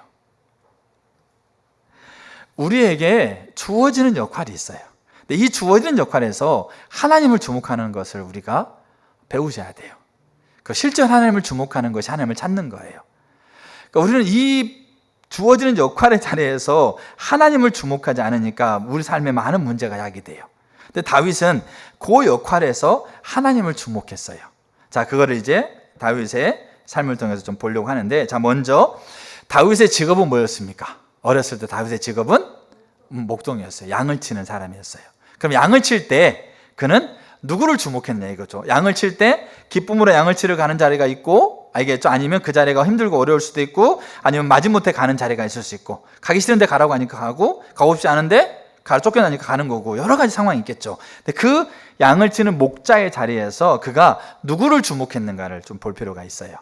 그러니까 이게 우리에게 탁월성을 갖게 만들어요. 알겠죠? 자, 그걸 한번 보겠습니다. 자, 성경 사무엘상 17장입니다. 사무엘상 17장. 우리가 다 아는 이야기들입니다. 다윗이 사울에게 이제 앞에 인도되어 가잖아요. 그래서 사울에게 골리앗과 전쟁하겠습니다라고 했을 때 사울이 그러죠. 네가 골리앗과 전쟁할 수 없다. 너는 어린애고 그다음에 골리앗은 군사 훈련을 받은 사람이기 때문에 안 된다 그랬을 때 다윗이 골리앗 앞에 갈 수 있는 근거를 이거로 대고 있어요. 그게 뭐냐? 자, 34절 한번 보세요. 34절. 그러고 보면 참 다윗이 참 총명한 것 같긴 해요. 말을 참 잘해요. 자, 다윗이 사울에게 말하되 주의 종이 아버지의 양을 지킬 때 사자나 곰이 와서 양떼에서 새끼를 물어가면 내가 따라가서 그것을 치고 그 입에서 새끼를 건져내었고 그것이 일어나 나를 해하고자 하면 내가 그 수염을 잡고 그것을 쳐 죽였습니다. 언제? 목동 때. 알겠죠? 자, 이 사자와 곰을 누구로 비유하느냐? 누구로 비유합니까? 골리앗으로 비유를 해요.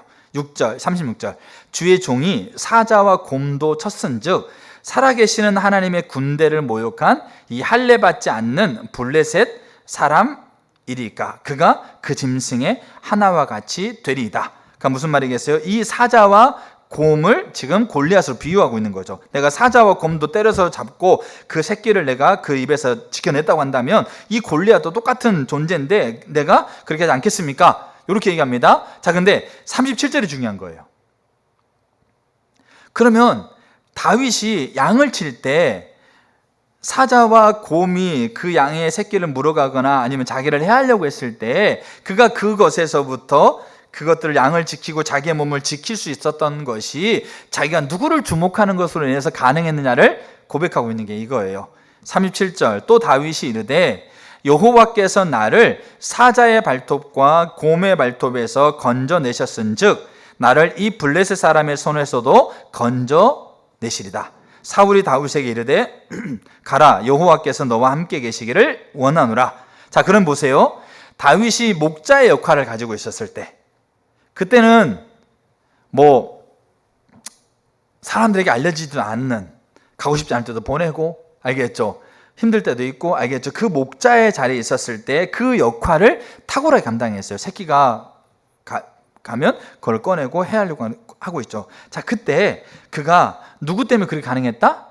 하나님 때문에. 하나님께서 사자의 발톱과 곰의 발톱에서 건져내었다. 이 말은 뭐겠어요? 그가 누구를 주목했다라는 거예요. 하나님 주목했다라는 그 역할의 자리에 있을 때. 우리가요, 우리의 역할의 자리가 우리에게 있을 때 그 역할의 자리가 누구를 주목하는가에 따라서 이 지금 탁월성의 여부가 결정되는 부분이 있어요. 다윗은 목자였을 때 지금 하나님을 주목하고 그 하나님이 주고 있는 은혜로 이 일이 있었다라고 얘기하고 있는 거예요. 자, 그 다음에 두 번째. 자, 그렇게 해가지고 다윗이 골리앗 앞에 서요. 자, 이 골리앗 앞에 서는 거는 뭐냐면 다윗이 지금 전쟁터에서 그 블레셋과의 전쟁터에서 골리앗 앞에 서고 있는 것은 다윗이 개인으로 서고 있는 거예요. 개인. 알겠죠? 그 뒤에 다윗이 군대 천부장까지 올라갑니다. 그때는 개인이 아니고 뭡니까? 군대 지휘관의 자리예요. 근데 지금 일단은 골리앗 앞에 섰을 때 그는 개인으로 서는 거예요. 자, 개인으로 그가 골리앗 앞에 섰을 때 우리는 개인으로 있지 않습니까? 내 환경 앞에 서요. 알겠죠? 그러니까 어떤 직책, 어떤 리더의 어떤 역할을 맡기고 설 때가 있고 개인으로 설 때가 있다라는 거죠. 지금 이 골리앗 앞에 서는 것은 다윗 개인으로 서는 거예요. 그때 골리앗 앞에 섰을 때 다윗이 누구를 주목하나 보세요. 정확하게 누구를 주목하겠어요? 하나님 주목합니다. 자, 그럼 성경 한번 보겠습니다. 자, 사무엘상 17장 45절 보세요. 17장 45절. 다윗이 블레셋 사람에게 이르되 너는 칼과 창과 단창으로 내게 나오거니와 나는 만군의 여호와의 이름 곧 내가 모욕하는 이스라엘 군대 하나님의 이름으로 내게 나아가노라. 오늘 여호와께서 너를 내 손에 넘기시리니 내가 너를 쳐서 내 목을 베고 블레셋 군대의 시체를 오늘 공중의 새와 땅의 들짐승들에게 주어 온 땅으로 이스라엘에 하나님이 계신 줄 알게 하겠고 또 여호와의 구원하심이 칼과 창에 있지 아니함을 이 무리에게 알게 하리라. 전쟁은 여호와께 속한 것인즉 그가 너희를 우리 손에 넘기시리라. 지금 다윗이 블레셋의 골리앗이라고 하고 있는 거대한 장수를 만나고 있는 자리에서 다윗의 주목은 골리앗이 아니었어요. 상황이 아니었어요. 그럼 누구를 주목하고 있는 겁니까? 철저하게 다윗이 하나님 주목하고 있는 거예요.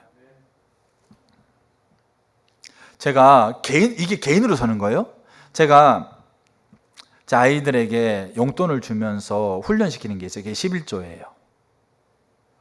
그래서 큰 애는 한 주에 8,000원. 그것도 많이 올라가지고 8,000원이고 작은 애는 3,000원, 막내는 1,000원.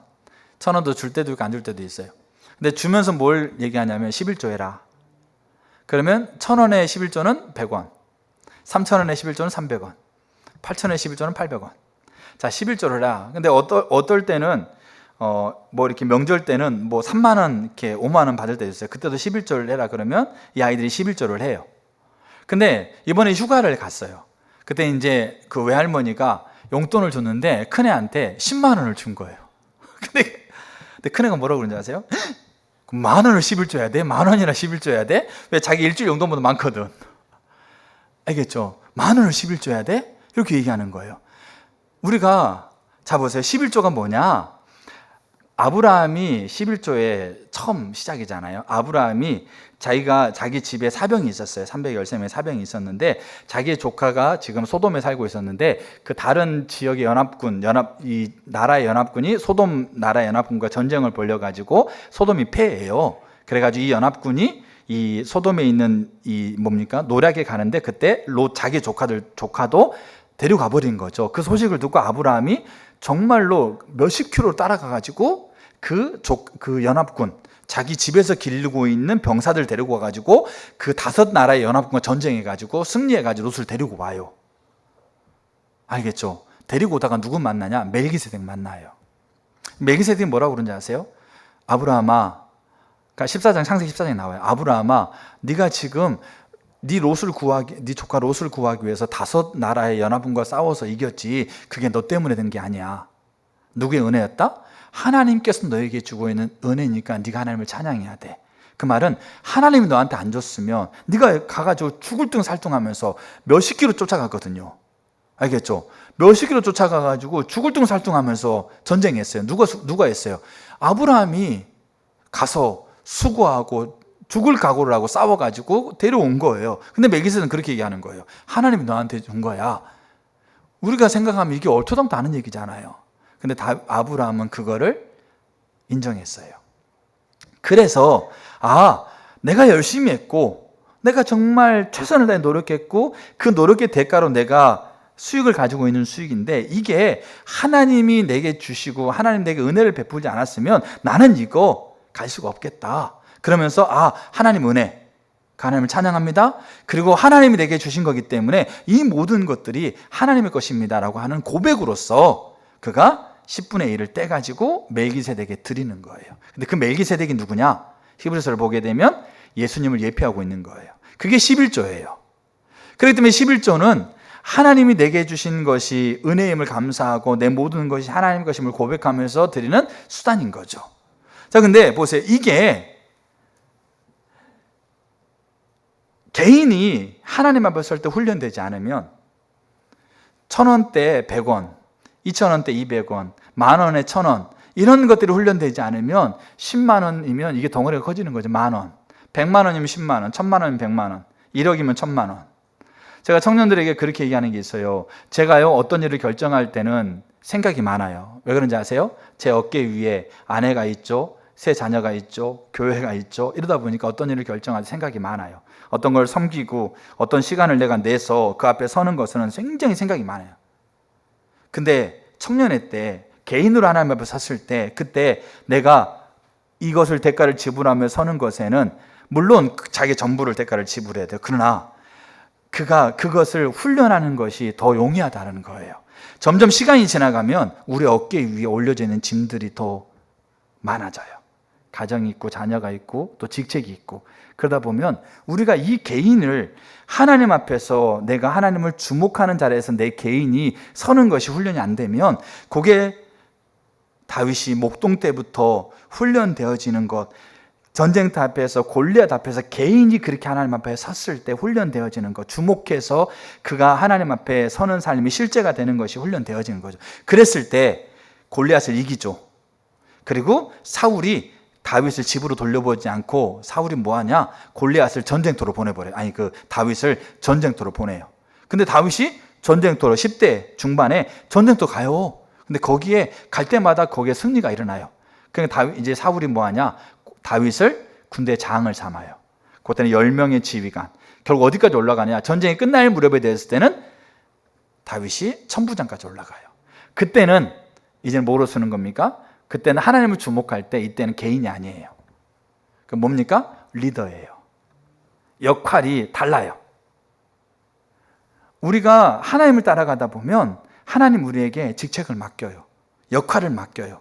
그러니까 개인으로 하나님 앞에 서는 것이 훈련이 안 되면, 하나님을 주목하는 게 훈련이 안 되면 역할을 맡겼을 때 하나님 앞에 서는 것이 우리 가운데 잘 안 돼요. 근데 그래도 그럼 그 역할을 안 하는가? 아니에요. 그래도 우리는 그 하나님 앞에, 하나님을 주목하여 하나님 앞에 서는 개인이 아니고 리더로서 하나님 앞에 서는 훈련들을 지속적으로 해야 된다는 거예요. 다윗이 그렇게 훈련했어요.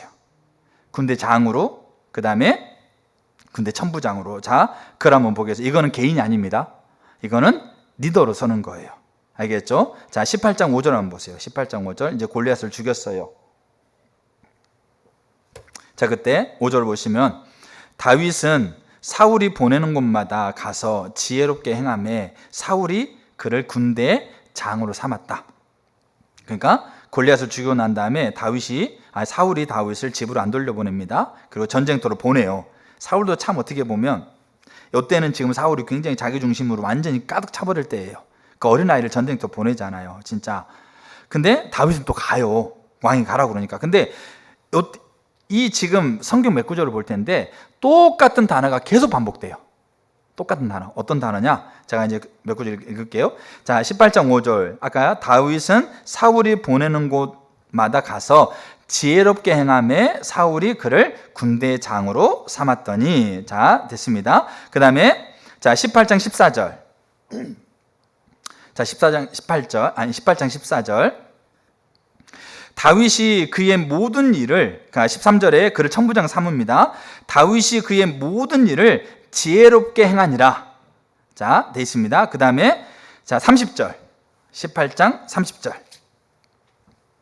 블레셋 사람들의 방백들이 싸우러 나오는 그들이 나올 때마다 다윗이 사울의 모든 신하보다 더 지혜롭게 행하며 이에 그의 이름이 심히 귀하게 되니.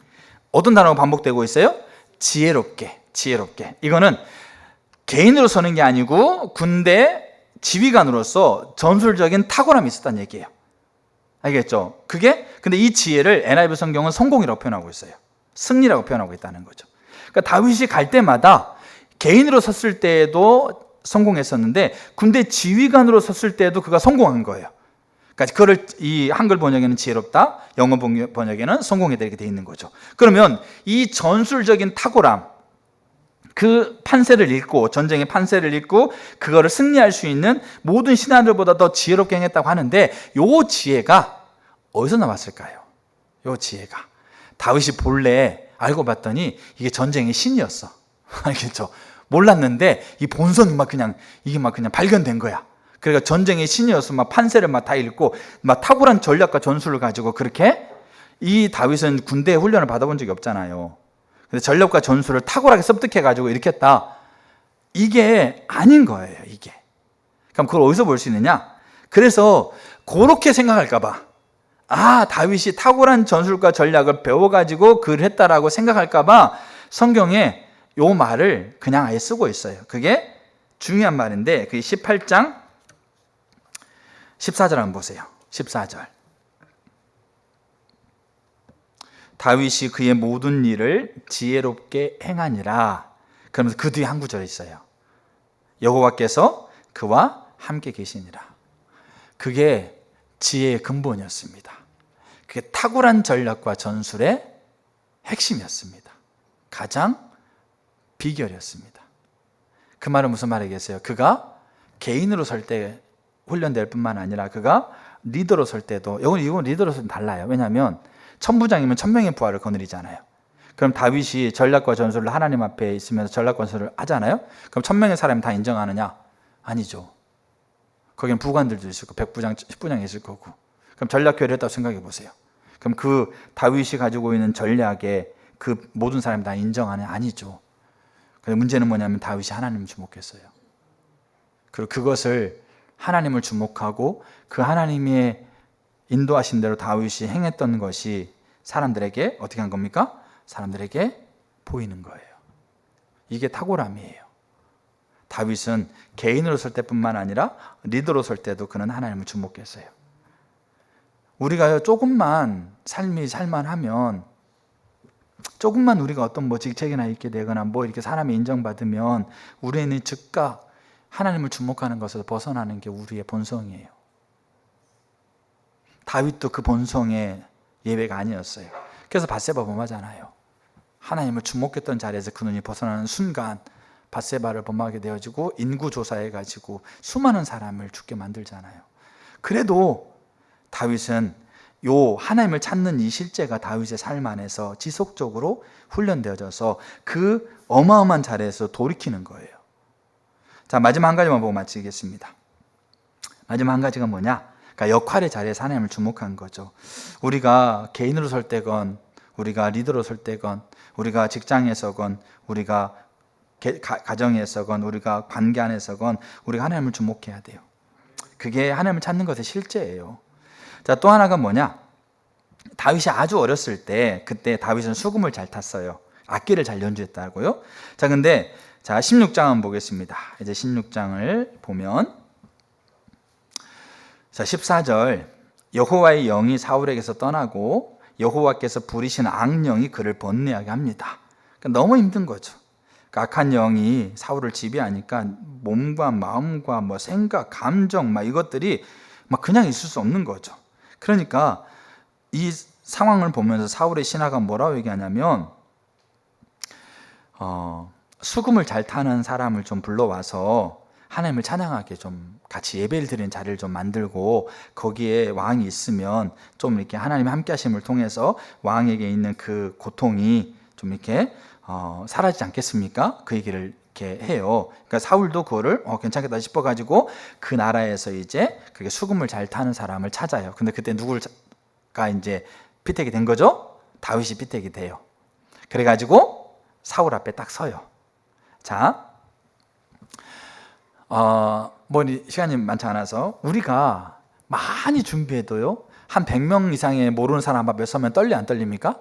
떨리죠. 제가요 준비했는데요, 뭐 좀만 기다려보세요 이러면서 막 엄청 긴장되잖아요.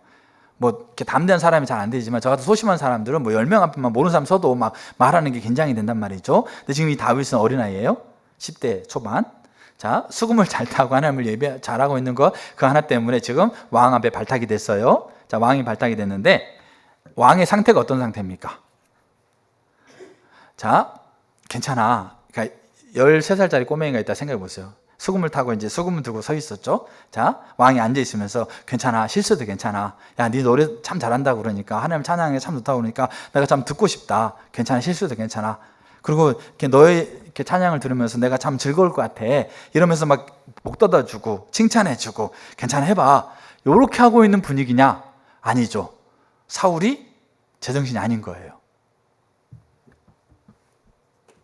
악한 영이 들어와 가지고 사울이 지금 눈에 살기가 있는 거예요. 왕이 눈에 살기가 있으면서 이 몇 살짜리 애 앞에 세워놓고 막 그냥 눈을 부릅뜨면서 해봐, 이렇게 하고 있는 거예요. 그 자리에서 다윗이 하나님을 수금을 두고 하나님을 찬양한다고 해요. 알겠죠? 그 분위기에서 여러분 어떻게 하시겠어요? 그때 다윗이 누구를 주목하느냐? 누구를 주목했겠어요? 하나님을 주목합니다. 그걸 어디서 볼 수 있냐? 23절 한번 보세요. 23절. 하나님께서 부리시는 악령이 사울에게 이를 때, 사울이 제정신이 아닐 때예요.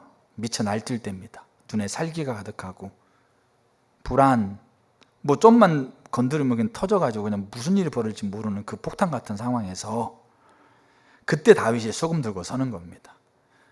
어린아이 다윗이 수금을 들고 와서 손으로 탄즉, 이 말은 하나님을 예배했다라는 거예요. 사울이 상쾌하여 낫고 악령이 그에게서 떠나더라. 이 말은 뭐겠어요? 하나님이 거기에 임재하신 거였어요. 저는 다윗이 그 역할의 자리에서요, 하나님을 주목했다고 생각해요. 그 살기등등하고 미쳐 날뛰는 사울 앞에서, 불안해서 막 그냥 어떻게 할지 모르는 그 사울 앞에서 다윗이, 어린 다윗이 수금을 들고 앞에 섰을 때, 그는 그 자리에서 내가 지금 예배하고 있는 이 예배 한마디 한마디가 누구에게? 나를 바라보시고 나를 주목하고 있는 하나님을 주목한 거예요. 이게 실제예요. 우리가 오늘 예배를 드리잖아요. 우리는 그래도 나름 악기도 연주 잘하는 사람들, 그래도 찬양 인도자도 그래도 나름 그래도 그렇게 예배 인도를 하는 사람들 앞에서 우리가 찬양을 같이 드려요. 그때 하나님을 찾는 사람들은 누구를 주목하게 되겠어요? 하나님을 주목하는 거예요. 내 찬양이 하나님을 주목하는 거예요. 들리는 소리, 사람들의 모습, 아니면 어떤 것들, 여러분 그런 것들을 우리 가운데 자라가야 될 영역 맞아요. 근데 문제는 뭐냐면 다윗은 미쳐 날뛰는 사울 앞에서도 하나님을 주목했어요. 그 찬양을 받으려는 태도와 자세가 하나도 없는 자리에서 자기의 유익만을 위해서, 자기의 안위만을 위해서, 자기의 만족만을 위해서 그걸 수단 삼고 있는 그 철저하게 타락한 그 자리에서 그가 하나님을 찬양한다고 서고 있는 그 자신이 때로는 얼마나 뭡니까? 비참하게 느낄 수 있을 거 아닙니까? 내가 이러려고 내가 이 악기를 배웠나? 막 이렇게만 들 수 있잖아요. 내가 하나님 찾는 거 이게 지금 맞아? 이런 상황에 들 수 있는데, 근데 이 다윗은 그 어렸을 때 하나님 주목한 거예요. 하나님을 주목하고 하나님을 향해서 예배를 드리고 하나님이 주시는 기름 부음으로 그가 하나님을 찬양했던 것, 이게 다윗이 하나님을 주목한 거예요. 우리가 오늘 예배를 돌아보면 우리가 누구를 주목했는지, 내가 하나님을 찾는다, 이게 우리 삶의 실제인 걸 어떻게 볼 수 있냐? 오늘 예배를 한번 보세요. 찬양 응배를 통해서 내가 누구를 주목했느냐? 저 또한 제가 아까 얘기했잖아요. 수많은 생각들이 그렇게 교차하는 가운데 하나님을 주목하지 못하는 것으로 내 마음을 빼앗아 가려고 하는 자리에서 순식간에 하나님을 주목하고 있지 못하는 내 모습, 차 빼고 왔다 갔다 하고, 또 이 자리에 앉으면 생각들 교차하고, 설교를 제가 수요일 날 했던 설교 지금 하고 있는 것도 그렇고, 이런 것들 안에서 제가 지금 찬양하고 있는데 하나님을 주목하고 있지 못하고 있는 거잖아요. 근데 그 자리에서 제가 하나님 다시 주목하는 거예요. 어떻게 해서든지 그 하나님의 가지고 있는 그 하나님을 향해서 가사 하나하나에 내가 주님만을 원하고 주님만을 바라보고 주님만을 기대한다고 하고 있는 그 하나하나의 찬양에 제가 하나님을 집중하고 그 앞에 제 자신을 드리는 거예요. 의지로, 피를 토하는 노력을 가지고 하는 거예요. 그럼 하나님이 나한테 임하셔서 그 모든 생각을 싹 정리해버리고, 그 다음에 마음을 평온케 하고, 아니면 내가 가지고 있는 상황의 문제를 싹 해결해주고, 그건 얼마나 좋겠어요. 근데 여전히 불안과 번민 안에서 제가 이 자리에 서고 있는 부분도 될 수 있어요. 근데 저는 하나님을 제가 주목하고 그 하나님 앞에 내가 드려야 될 고유의 역할로서 하나님 앞에 드렸다라는 그 사실이 저는 하나님 앞에 성공한다고 생각해요. 결과는 하나님께 맡기는 거예요. 하나님께서 그 일들을 이루어 가신 하나님께 내 자신을 맡겨가는 거죠. 여러분 보세요. 말씀을 마치면서 다윗은 그가 가지고 사무엘상을 쭉 보니까 이게 더 눈에 들어오더라고요. 다윗이 하나님을 주목하는, 하나님만을 주목하고 하나님만을 근심시키지 않으려고 하는 삶이 그 다윗의 좌우명이었다. 좌우명이 뭘까 해서 좌로나 우로나 치우치지 않고 갈 수 있게 하는 자기의 세계관, 가치관이라고 생각해요. 나름 생각할 때.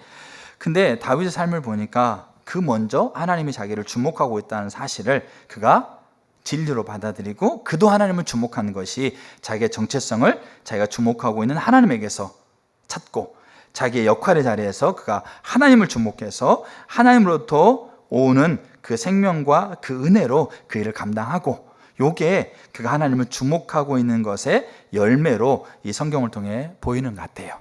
그렇다고 한다면 저 여러분들이 누구를 주목하시길 바랍니까? 하나님을 주목하기를 축복합니다. 여러분 정체성을, 내 존재를 하나님 안에 찾으세요. 그리고 우리의 자녀들이 하나님 안에서 정체성을 찾도록 기도하세요. 우리 다음 세대들이 마음이 너무 연약해져 있어요. 조금만 마음이 상하면 들어 누워버려요. 눈물을 흘리고 이렇게 말 한마디에 토라져가지고, 우리는 그거 달래고 있어. 우쭈쭈 하고 있어요. 언제까지 그렇게 하실 거예요? 우리가 경험했잖아요. 우리의 삶을 경험했잖아요. 저 인생도 마찬가지잖아요. 제가 그래도 부족하지만 하나님 안에서 내가 주목하고 있는 하나님 안에서 내 정체성을 발견해 가고 있는 삶이 되어져 가다 보니까, 그래도 우울과 낙심의 자리에서 그래도 서가고 선택하고 하는 것들이 그래도 조금씩 되어가고 있는 거잖아요. 그럼 우리의 자녀들에게도 우리가 그 일이 가능하도록 기도하고, 특히 이 나라에 정말로 다음 세대들에게 그 일이 일어날 수 있도록 같이 기도하고, 그렇게 우리가 하나님 앞에 서야 될 것 같습니다. 그리고 우리가 할 수 있는 전부를 다해서 그들이 그렇게 될 수 있도록 토대를 마련하고, 그 다음에 우리가 그들을 가르치고 그들과 함께 있고, 이런 것들이 우리의 하나님의 부르심이라고 생각합니다. 그래서 저와 여러분들이 오늘은 하나님을 찾는 것의 실제, 하나님을 주목한 것을 살폈습니다. 우리 같이 찬양하고 같이 기도하겠습니다.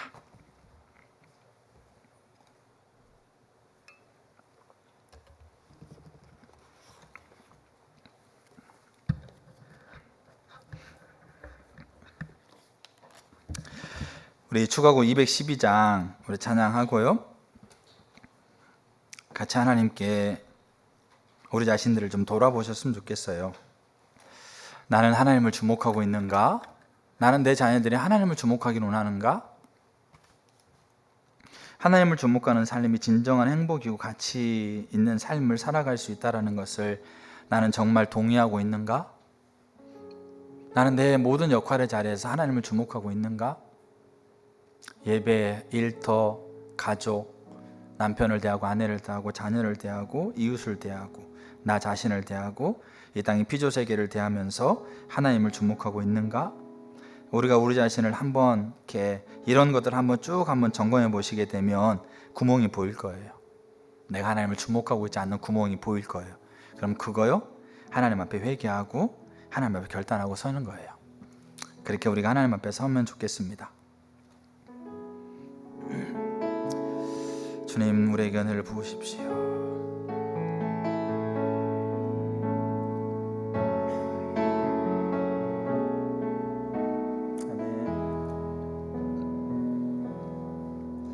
나 주 얼굴 구하여 주님 앞에 섭니다. 주의 임재로 나를 덮으소서. 어떠한 부귀보다도 어떠한 명예보다도 내 사랑 주님과 있기 원해요. 나 주 얼굴 구하여 나 주 얼굴 구하여 주님 앞에 섭니다. 주의 성품을 내게 보이소서. 어떠한 축복보다도 어떠한 능력보다도 주의 아름다움 보기 원해요. 나 주 경외함으로 나 주 경외함으로 주님 앞에 섭니다. 주의 영광을 내게 보이소서. 어떠한 기적보다도 어떠한 성공보다